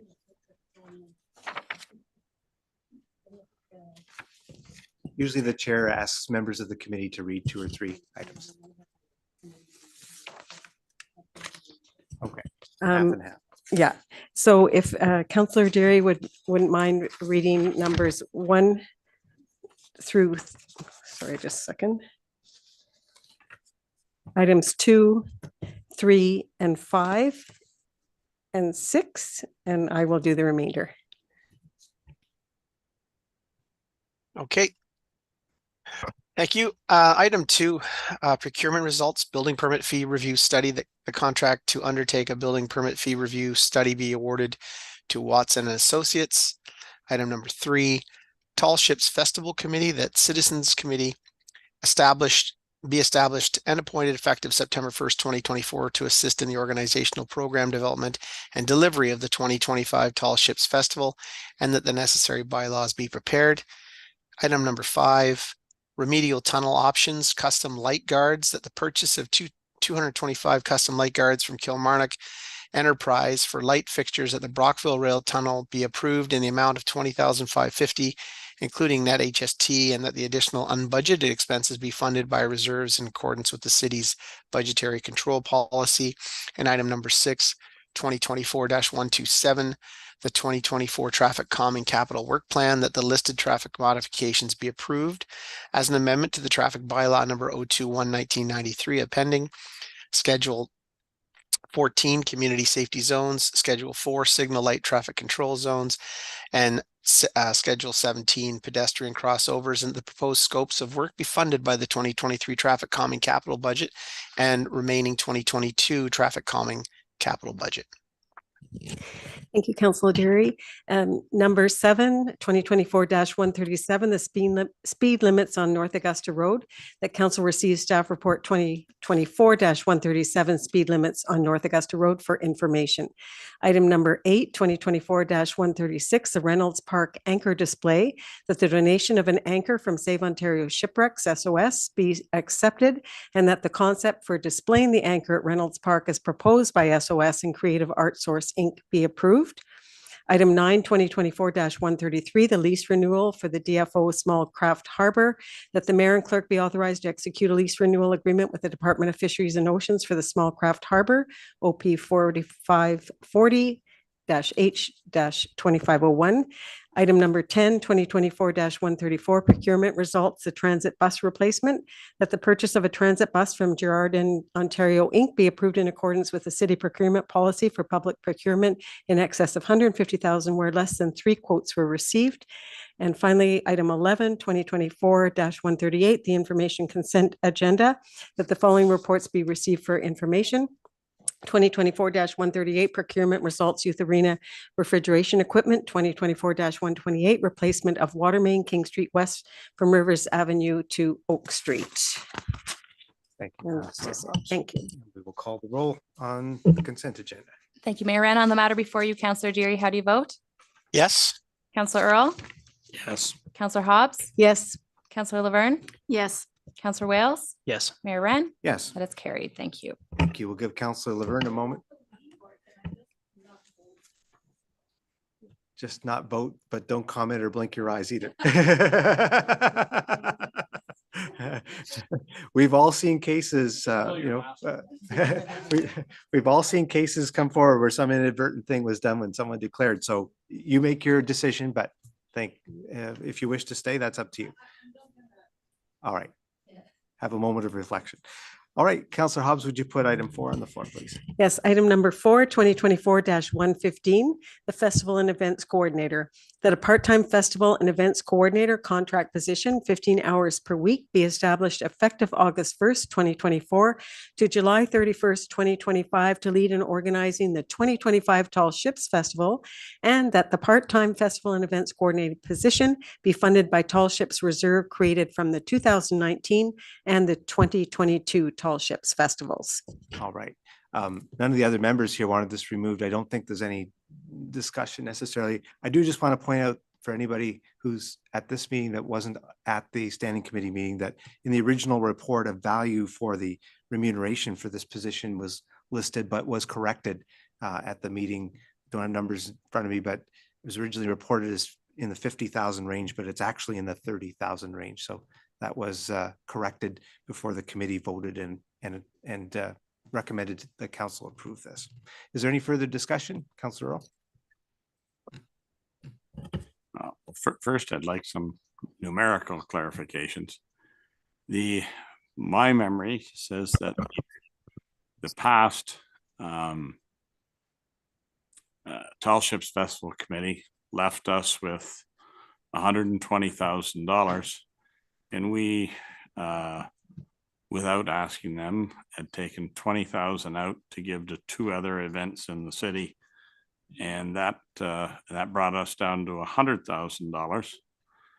And that this corrected amount that you're talking about is in the 30,000 range, which would then drop us into the somewhere around 70. And so there'd be, and I understand that to get A-class ships, you know, the better ships in, the ones that come all the way across the ocean, they don't do that for free. And then it costs about $30,000 per ship. So in light of that, that would, the first question is did we ever replenish the 20,000 we took out of that account in, let's say 2024? So I guess that was in 2021. I think it was 2022, sorry. The budget for 2023, I believe. Yeah, no, I thought it was 2022, but anyway, no matter what year did we put it back, I guess is where the question comes. And the second question is if we're, you know, the previous committee had managed to accumulate 120,000, and you know, and they didn't have those 2 expenses. So do we have enough money left in the kitty to put on an effective Tall Ships Festival? So it's a 2-part question.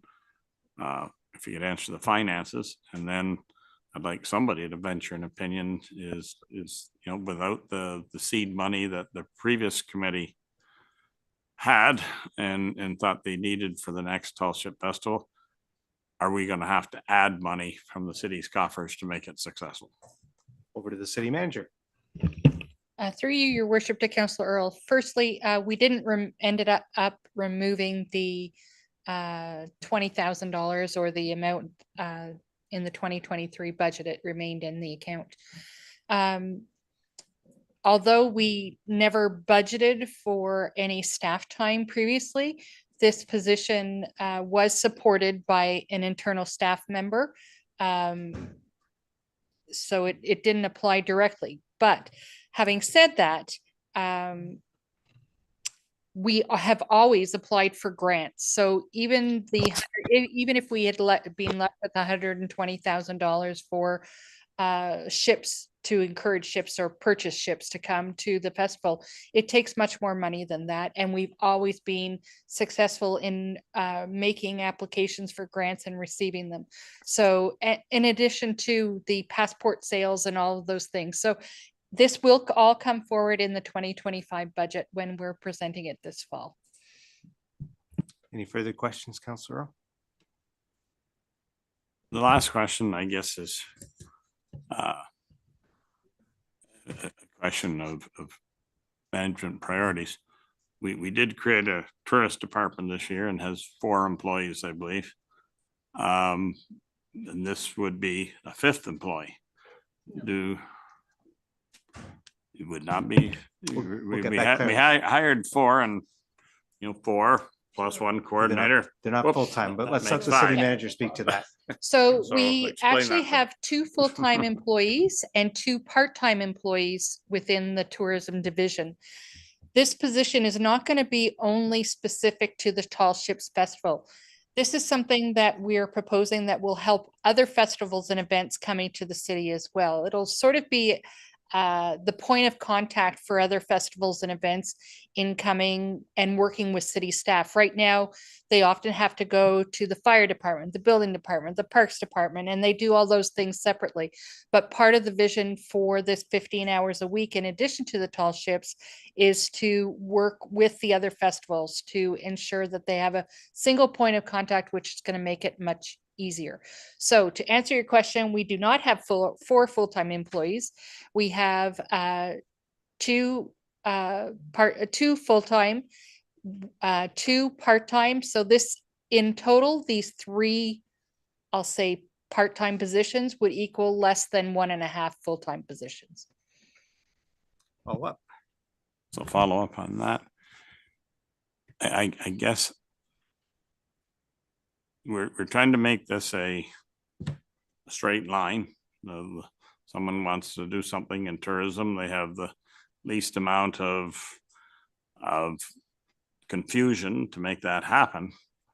Then why would we add a person? Why wouldn't we consolidate it so that there'd be less number of doors they would have to knock on if they were trying to coordinate or start a festival?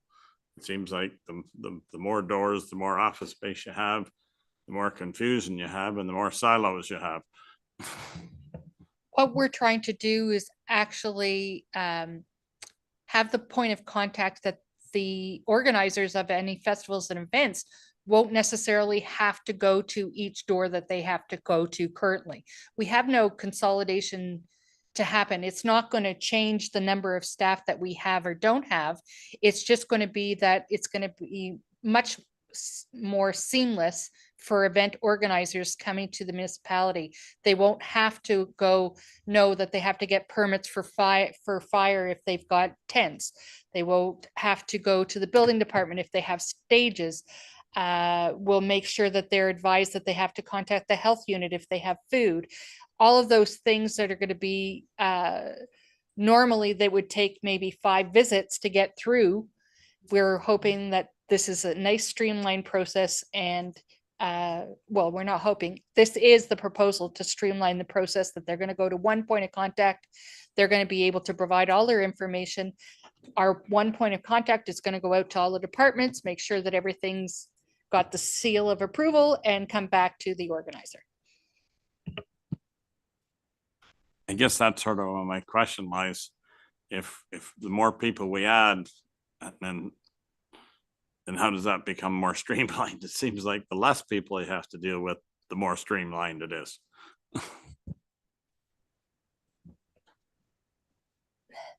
Let's say the 5 people are not going to be dealing with this or the festival and events organizer. It's going to be one person rather than the 5 people dealing with the festival and events organizer. It's just the nature of our business that we have separate departments for separate types of items.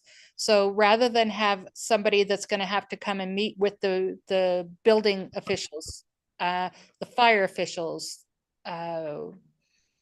whichever other departments, parks department, booking facilities, they're going to do it through one centralized application through one person that's then going to be able to say, okay, here's your application, but one thing you're missing is this, because they'll have already known what the requirements are, say, of the fire department. So you have tents, now the fire department needs to see this rating. And so rather than the person going to the fire department and get that information, the building department and find out they're missing something, the one festival events coordinator will be going back to them and saying, thank you, now give us these pieces, and then we'll have a complete application. I guess I just have trouble understanding more people is less confusion. In my world, more people is more confusion. So, All right, I'd like to interject, move forward. Councillor, look at it this way. We have no more people working in our new Brockville Tourism department than the Aquatarium had in theirs when they ran tourism, or the Chamber had in theirs. And you couldn't have asked the Chamber of Commerce or the Aquatarium to run the Tall Ships Festival. So we have no more people than they had. That's why we need somebody, we need a person, because we no longer have the person in economic development to do it, who spent hours and hours on this. We need a person to make sure that this Tall Ships Festival is successful, and that will add the benefit of helping other festivals too. And I'd just like to correct your math earlier, that the in the report to General Committee, the value of the Tall Ships Festival surplus is sitting at $158,724. Okay, any further discussion? Seeing none, we'll call the question. Thank you, Your Worship. On the matter before you, Councillor Deary, how do you vote? Yes. Councillor Earl? no, Councillor Hobbs? Yes. Councillor Laverne? Councillor I'm Laverne has sorry. declared a Thank you. Not in the Apologies. room. Councillor Laverne has declared an interest and is not in the room. Councillor Wales? Yes. Mayor Ren? Yes, That is carried. Thank you. thank you. All right, everyone. Welcome back, Councillor Laverne. There is no new business, but there is unfinished business. And Councillor Laverne, glad you're back, because you're assigned to put the unfinished business item on the floor. Absolutely. Memo regarding 36-46 King Street West, cash in lieu of parking, that the mayor and clerk be authorized to enter into a cash in lieu of parking agreement with Caber Development, Inc. to require the developer to pay cash in lieu of parking for 39 parking space in the amount of $5,000 per space, for a total of $195,000. That staff be directed to report back at a future date regarding the creation of a bylaw pertaining to cash in lieu of parking, with a recommendation for establishing a set amount for cash in lieu of parking payment. Thank you, Councillor Laverne. Mr. Nolan's not here this evening to speak to the report that he attached. I assume that you have all read it by now. The applicant has also been keeping me up to date on their progress. I think if you read this, you can understand that in reaction to some of the challenges we identified with their application of, a reduced amount of parking to what our policies require, they have been working very hard at solutions to that. They would have hoped that they could have presented those solutions in time for the date of this meeting, which was when this motion was deferred to. They need just a little bit more time. But from what I know, when they're able to share publicly what the end solution is, which they hope to do in the next couple of weeks, it's going to be an extreme improvement to the entire project. So I guess we can wait and enthusiastically for whatever the next iteration of their plans are. With that, we'd like to ask if a member of council might be willing to make a motion to defer this decision until the council meeting of August 27th. But I don't have that motion on the floor, so I've got a couple of hands up. Councillor Earl, did you have a question? No. Just put your mic on if you don't mind. Sorry about that. I would make a motion, but I would ask for staff to also bring back some information on what it costs the city to provide a parking spot. All right. So you're making a motion to defer this decision. Defer until this August decision 27th? until August 27th. 27th, right. And at the same meeting, I would ask the city, appropriate city department, whether it's planning or economic development or whatever it is, to bring back the cost for the city to provide new parking spots in the city. I think where you're going with that is if we are to have to vote on this, you want to know if $5,000 a space is a relevant number or not. I want to know if I have to replace spots in the city somewhere, Right. as if I'm selling them parking spots for 5,000 and have to pay 25 to replace them. Fair enough. Is that direction appropriate in connection with this deferral? We can bring back that type of information, but there's a lot of different scenarios that can be considered. You know, it may be just a surface parking versus structure parking.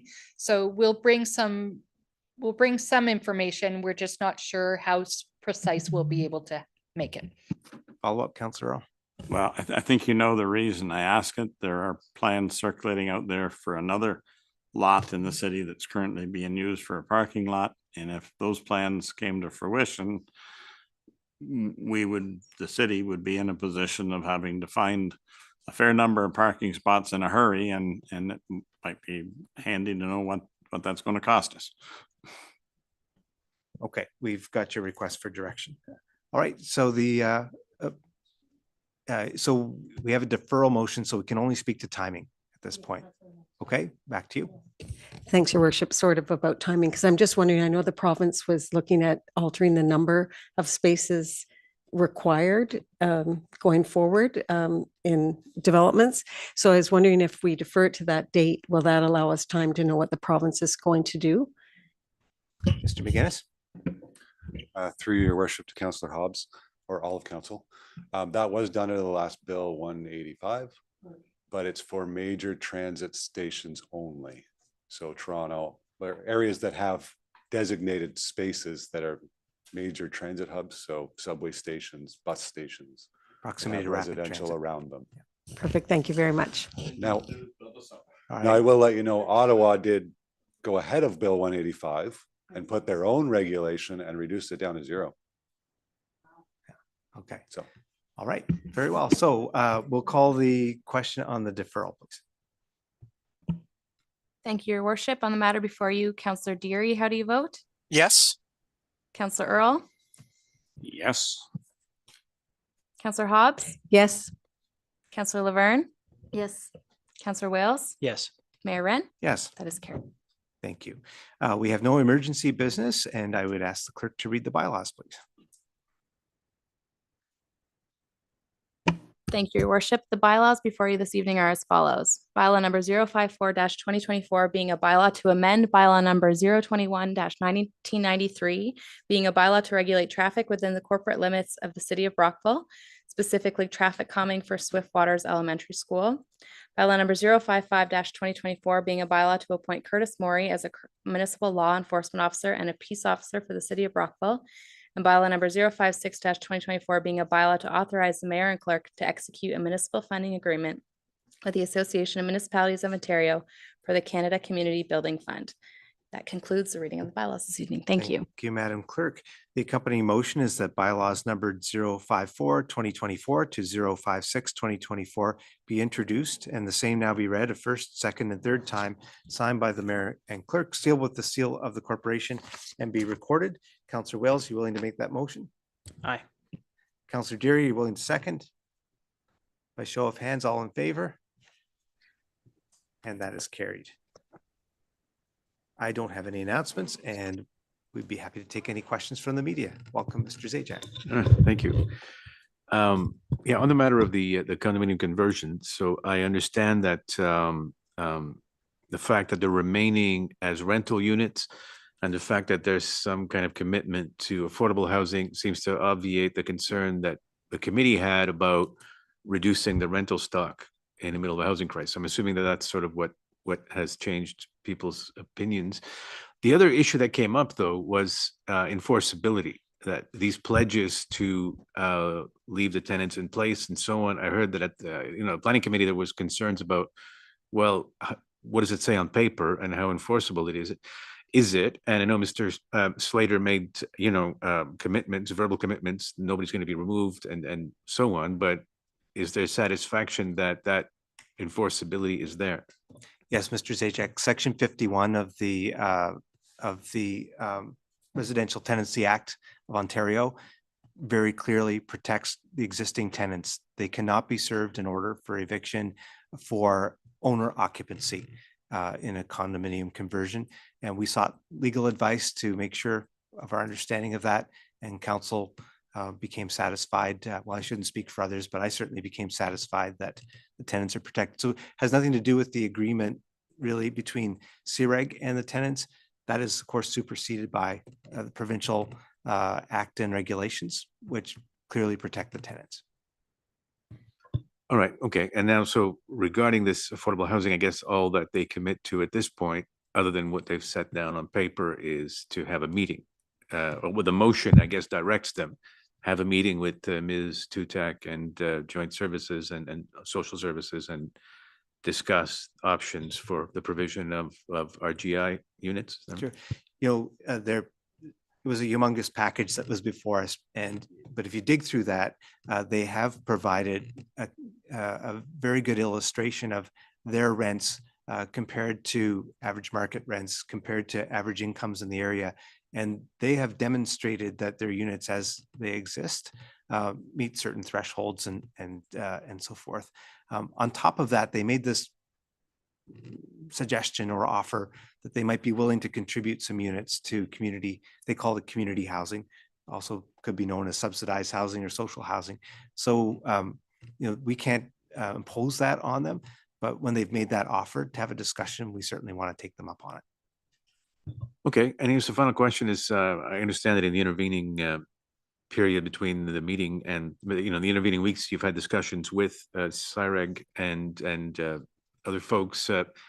Has anyone received calls from residents who might be concerned about this? And what are they saying? I was actually quite surprised. This is only contacts I had. I'm sure it's similar for other councillors. There was a lot of concern from residents leading up to the public meeting that was held, I think, in early May. I really have not heard from very many people after that public meeting. It's been fairly minimal. And the couple of questions I have had, we've pointed them to the provincial regulations, which seem to satisfy the concern. So there's not been a large groundswell of concerns we've heard from residents in the last few weeks. Okay, all right, thank you. All right. Oh, yes.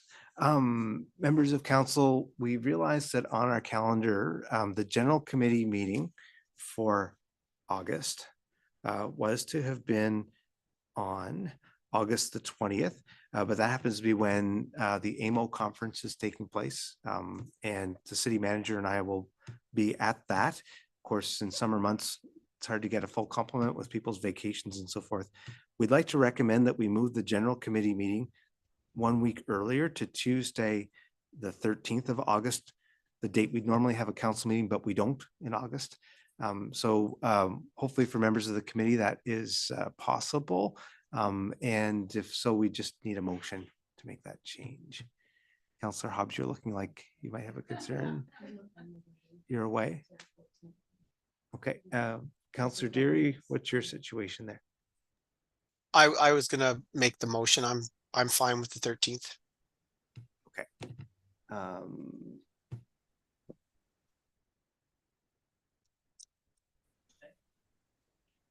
Wow. Can we do that?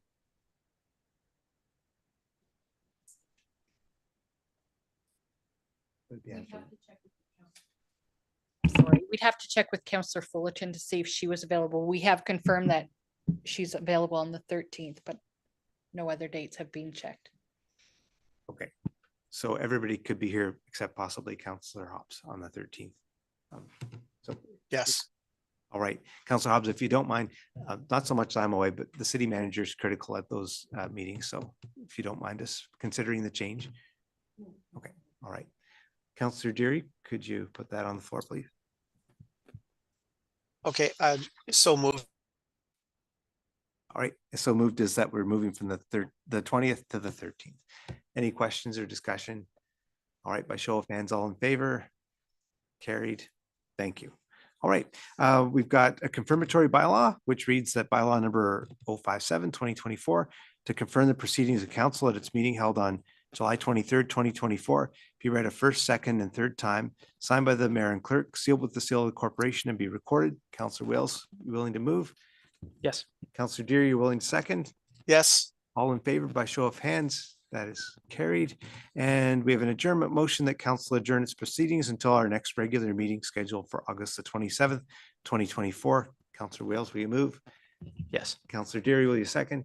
Yes, sir. Got an adjournment time of 7:26. All in favor? Carried. Have a great rest of the summer in the meantime, everyone, and we will see you soon.